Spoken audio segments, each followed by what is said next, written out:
I would say that we have to start with artists' use of new artistic media. The Renaissance sees the emergence of art forms which are portable. And one of the things that makes these art forms portable and therefore marketable to a wider audience is the fact that artists start using paper and canvas to paint on as media.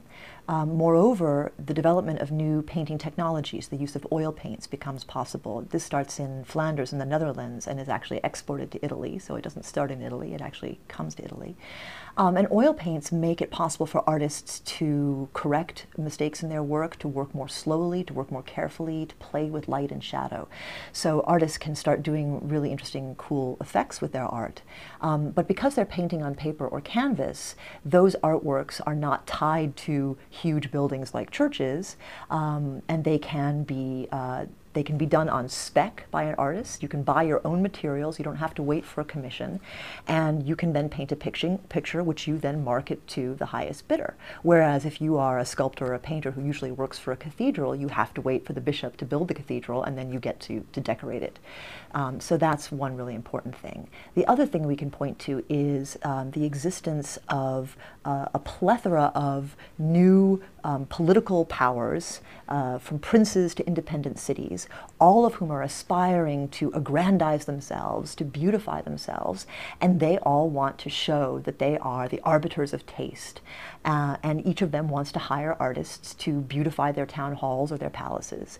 So, you know, as in the Hellenistic world, which we studied in Chapter 4, it's always a good thing for artists when there are a lot of people around competing for status, because artists are the people who help to make you look good. And so Renaissance artists are benefiting from this enormously, especially in Italy after the papacy returns from the Avignon captivity and wants to restore Rome to its former glory. That's another thing we should point to, is that Italians in particular are looking toward the classical past for new models because they recognize that Italy has ceased to be a political power, not only because of the fragmentation of the Roman Empire, but for several generations there wasn't even a papacy in Rome to make Rome look important.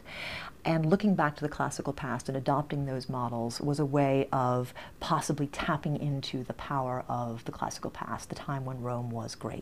And then the final thing I'd point to, the historical conditions that make Renaissance art possible, is actually the medieval science of optics, is that a lot of medieval intellectuals are interested in how the eye works.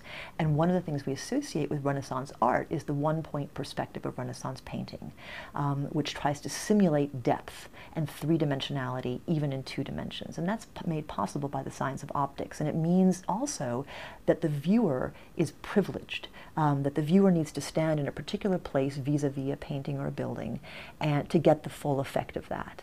And one of the differences, I think, between a medieval artistic worldview and a Renaissance artistic worldview is that medieval art is for God, and God can take in a plethora of different dimensions at a glance. But an individual viewer, your individual patron or buyer, wants to be able to be the sole gaze that is taking in this work of art. One of the things that Renaissance architects look back to in the classical past is symmetry. Medieval buildings place absolutely no emphasis on symmetry. If you look at a medieval cathedral like Chartres, its two spires are built at two completely different time periods. This doesn't seem to be part of a medieval aesthetic, but a Renaissance aesthetic wants you to position yourself in the middle of the building and take in that whole building.